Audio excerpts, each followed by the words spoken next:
जे विद्यार्थी 10वी पास झालेले आहेत, आता 10वी नंतर तुम्हाला पॉलिटेक्निकला ॲडमिशन घ्यायचं आहे किंवा 11वी-12वीला ॲडमिशन घ्यायचं आहे, तर त्यांच्यासाठी ही सूचना अत्यंत महत्त्वाची आहे.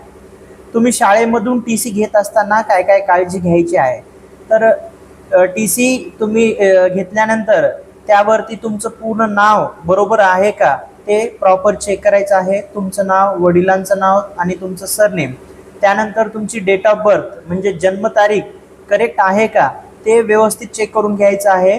ती जर चुकीची असेल तर पुढे तुम्हाला अडचण येऊ शकते.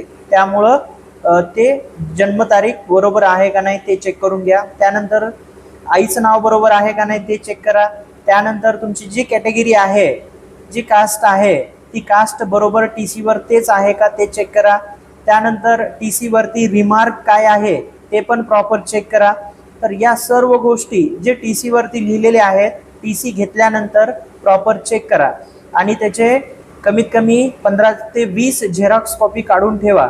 त्याला लगेच लॅमिनेशन करू नका, कारण की तुम्ही लॅमिनेशन केलात तर ॲडमिशनच्या वेळेस तुम्हाला प्रॉब्लेम येऊ शकतो. ॲडमिशन केल्यानंतर किंवा त्याची कलर झेरॉक्स करून लॅमिनेशन करून तुमच्याजवळ ठेवा, जेणेकरून तुम्हाला फ्युचरमध्ये त्याचा यूज होईल.